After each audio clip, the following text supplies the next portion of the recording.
Bengali home cook চ্যানেলে আপনাকে স্বাগত জানাচ্ছি। আজকে আমরা রান্না করব রেস্টুরেন্ট স্টাইলে বুটের ডাল।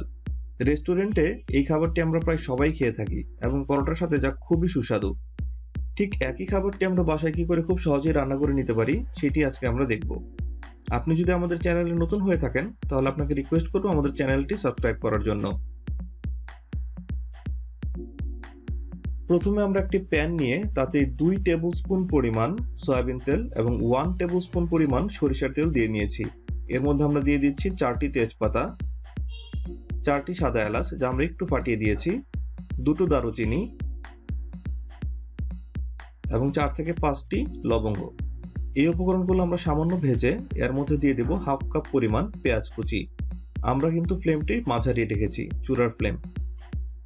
পেঁয়াজ কুচিটা একটু ধৈর্য নিয়ে ভাজতে হবে যেন কোথাও লেগে বা পুড়ে না যায়, তাহলে কিন্তু টেস্টটা তেতো হয়ে যাবে। আমরা এর মধ্যে দিয়ে দেব স্বাদমতো লবণ। আমরা এখানে প্রায় 1 টেবিল স্পুন পরিমাণ লবণ ব্যবহার করেছি, আপনি আপনার স্বাদমতো দিয়ে নেবেন। এখন আমরা দিয়ে দিচ্ছি 1 টিস্পুন পরিমাণ আদা বাটা এবং 1.5 টিস্পুন পরিমাণ রসুন বাটা।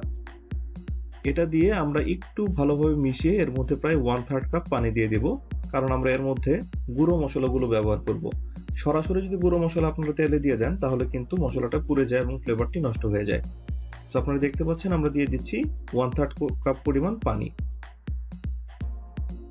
সবগুলো উপকরণ মিশিয়ে আমরা এর মধ্যে আস্তে আস্তে দিয়ে দিচ্ছি হাফ টিস্পুন পরিমাণ হলুদ বাটা বা হলুদের গুঁড়ো, 1 টিস্পুন পরিমাণ জিরার গুঁড়ো, 1.5 টিস্পুন পরিমাণ ধনিয়া গুঁড়ো এবং 1 টিস্পুন পরিমাণ গরম মশলা এবং 1 টিস্পুন পরিমাণ মরিচের গুঁড়ো।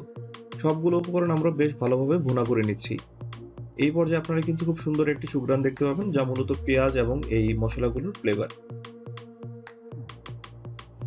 আমি এক্ষেত্রে বলে রাখি আমরা কিন্তু আজকে প্রায় 2 কাপ পরিমাণ ছোলা রান্না করছি, যা আমরা প্রায় 6 থেকে 7 ঘন্টা পানিতে ভিজিয়ে রেখেছিলাম এবং পানিটা ঝরিয়ে নিয়েছি। তো ছোলাটা এই পর্যায়ে আমরা দিয়ে দিচ্ছি আমাদের ভুনা মশলাটার মধ্যে। তারপর সবগুলো উপকরণ আপনারা ভালোভাবে মিশিয়ে নেবেন।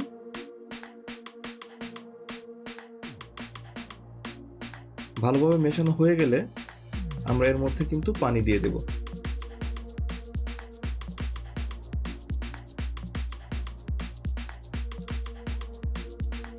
আমরা এখানে প্রায় 5 থেকে 6 কাপ পরিমাণ পানি আপনি ব্যবহার করতে পারেন। এটা ডিপেন্ড করে আপনি ঠিক কতটা পছন্দ করেন, ঝোল নাকি একটু মাখা মাখা। যদি একটু মাখা মাখা পছন্দ করেন তাহলে কিন্তু 3 কাপ থেকে 3.5 কাপ পরিমাণ পানিতেই হয়ে যাবে। আর যদি আপনি একটু ঝোল রাখতে পছন্দ করেন তাহলে কিন্তু একটু বেশি পানি লাগবে। পানি দিয়ে আমরা ঢেকে বেশ কিছুক্ষণ একটু হাই ফ্লেমে দিয়ে তারপর কিন্তু মাঝারি ফ্লেমে আবার এটা রেখে দেব। তো আপনারা দেখতে পাচ্ছেন পানি বলক উঠেছে এবং আমরা দেখে নিচ্ছি বুটটা কিন্তু সেদ্ধ হয়েছে কিন্তু গলে যাচ্ছে না। এখন আমরা দিয়ে দিচ্ছি একটু রাঁধুনি জয়ফল এবং জিরার গুঁড়ো, যা আমরা ভেজে গুঁড়ো করে নিয়েছিলাম।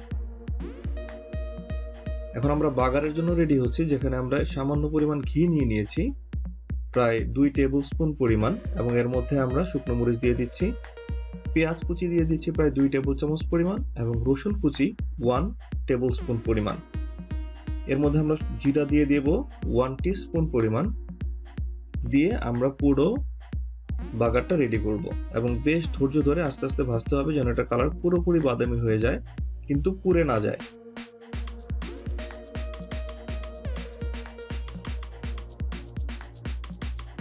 বেশ সময় নিয়ে আস্তে আস্তে ভাজতে হবে।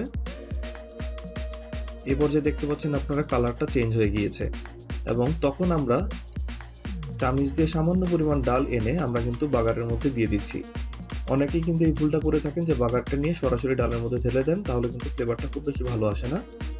আমরা এই বাগারটা কিছুক্ষণ জাল দিব, প্রায় 30 সেকেন্ড থেকে 45 সেকেন্ড, এবং তারপর আপনারা তুলে পুরো জিনিসটা আমরা আমাদের মেইন যে ডালের পাত্র তার মধ্যে ঢেলে দেব।